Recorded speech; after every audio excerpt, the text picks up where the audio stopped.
Il y a des parfums pour aller s'entraîner, il y a des parfums pour cruiser, il y a des parfums pour relaxer, puis il y a des parfums pour faire arriver les choses.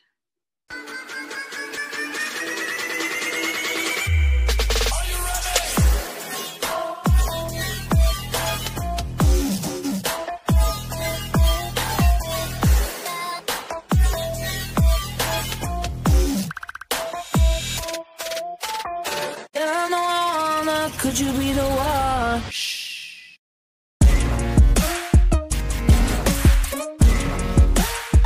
Go, go. Go, go. Could you be?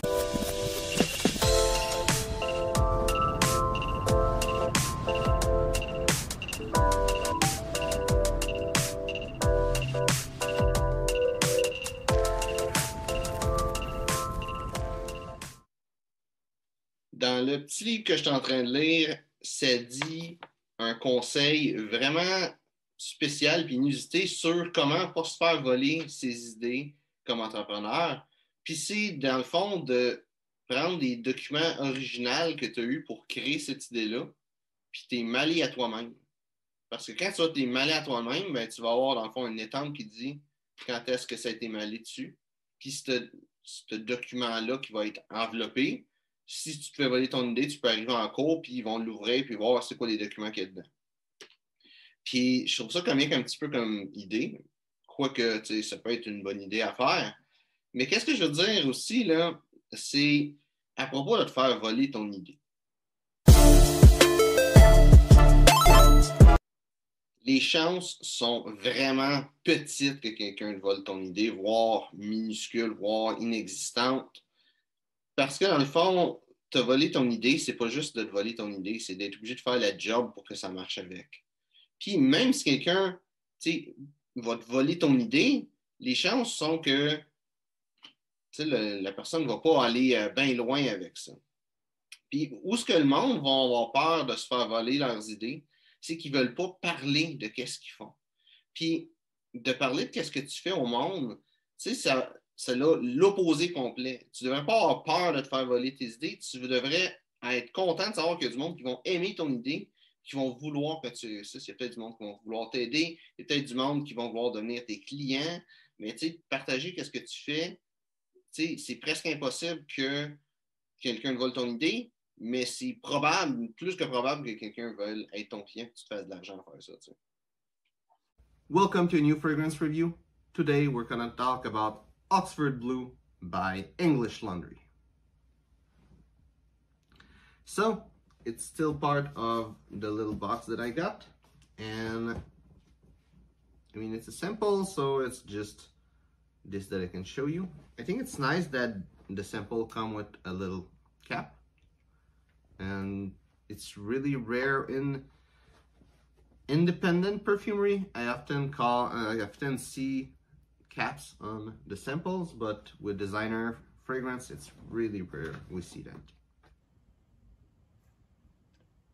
Peut-être que ça te dérange pas de puer, mais la vie est pas mal plus facile quand tu sens bon.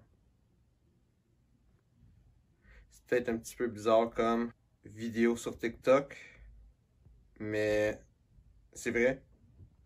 Dans le fond, là, l'odeur que t'as, ça l'affecte le subconscient des gens.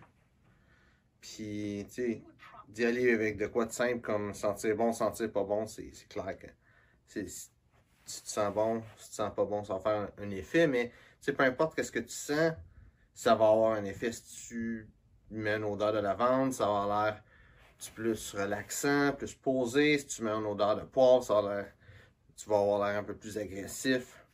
Tu mets des odeurs de cuir, tu peux avoir l'air plus agressif, plus sombre. L'odeur, c'est vraiment quelque chose qui va transformer la perspective que les gens ont de toi. Tu sais, j'ai déjà parlé du fait qu'il faut toujours s'améliorer, passer au niveau supérieur. Ça, c'est assez évident. Il faut toujours faire passer les choses au niveau supérieur dans sa business. Mais il y a quelque chose que je vois beaucoup de monde qui les arrête, c'est quand ils ont quelque chose, ça ne donne pas exactement le résultat qu'ils veulent, mais ça leur donne un résultat.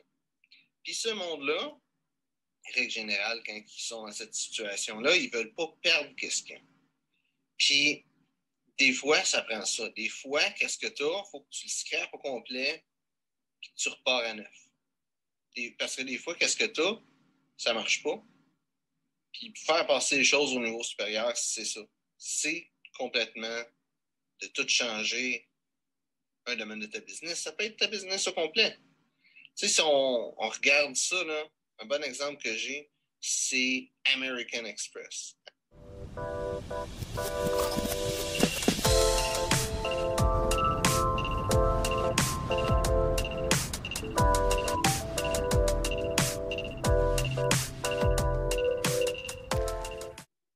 Donc, si c'est la première fois que tu écoutes cette vidéo-là, ou un de mes vidéos, ou n'importe quoi de mes contenus, tu sais peut-être pas que j'ai une ligne de parfum. Donc, ça a commencé avec le parfum Le Jugement Dernier, qui est un parfum avec un odeur de cuir, qui pour moi me rappelle beaucoup Arnold Schwarzenegger dans Terminator 2. Pour moi, c'est l'odeur du Terminator 2, du cuir, sans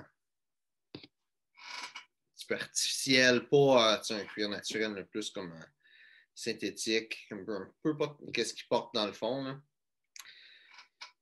Pour faire d'autres parfums, j'ai ensuite eu accomplissement pour homme, j'ai plus que ça, je ne vais pas toutes les montrer, qui est parfum plus épicé, boisé, avec des notes de vétiver, de poivre, de oud, puis un parfum comme lui que je porte aujourd'hui, qui est Blue Justice Aqua, avec des notes de pommes, d'agrumes. Vraiment, qu'est-ce que je fais comme parfum? C'est des parfums pour des entrepreneurs. Le public cible que j'ai, dans le fond, c'est du monde qui veulent se démarquer, qui veulent aussi utiliser un parfum pour la vraie raison d'être d'un parfum, qui n'est pas juste de sentir bon, qui, dans le fond, mais rehausser sa personnalité ou d'être un accessoire. Tu sais, quand tu vas avoir un client, là, tu vas porter du linge parce que c'est ce linge-là que tu dis que c'est le bon linge. Mais un parfum, c'est la même affaire. T'sais, si tu portes ça pour aller voir un client, c'est pas la même chose que si tu portes ça là pour aller voir un client. T'sais, si tu portes lui pour aller voir un client, tu vas tu vas pas avoir le même feel du client que si tu portes ça, qui est vraiment un parfum business pour aller voir un client qui est le plus élégant, plus haut de gamme, puis plus business comme parfum. Si tu veux avoir l'air plus élégant, tu vas pouvoir mettre ça. Si tu vas avoir l'air plus rough, tu vas aller mettre ça. Chaque parfum que tu vas avoir le feel que tu veux démontrer. Tu sais, j'ai mes produits. Si tu veux les acheter, achète-les, mais c'est pas ça. C'est pas avec ça que je veux aller. C'est vraiment avec le type de parfum. Tu as des parfums là, qui vont te donner comme un sentiment ou une façon d'être différente parce que tu as ce parfum-là. Le monde va te percevoir d'une façon différente. Puis, c'est peut-être que le monde prenne un parfum juste parce qu'il sent bon. Puis, ils se disent, ben, si je sens bon, ça va faire une bonne job. Puis, c'est ça qu'on voit beaucoup avec j'ai un petit kit-là que j'ai reçu. Hein. C'est un paquet de parfums populaires. Si tu regardes, lui, c'est un bon exemple. Oxford Bleu par English Laundry. Lui, il se vend, puis lui Diesel aussi.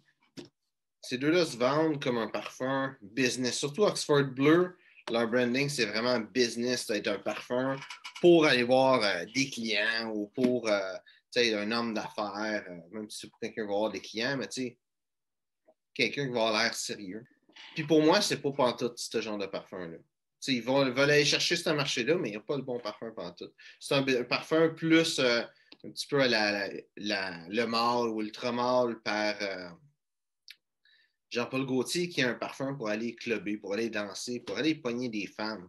Puis oui, si ta base de clients, c'est des femmes, tu veux qu'ils trouvent que tu sens bon. Fait qu'à quelque part, il y a un petit peu de oui, ça pourrait être un parfum business, mais généralement, c'est pas ça que tu veux comme parfum business. Tu veux pas cruiser une fille quand tu portes un parfum pour avoir un client. Tu veux que la personne soit ton client, puis elle fasse affaire avec toi.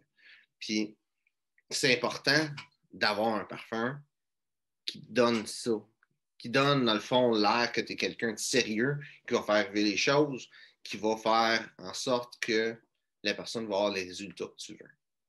Fait que le choix de parfum que tu as, c'est vraiment important.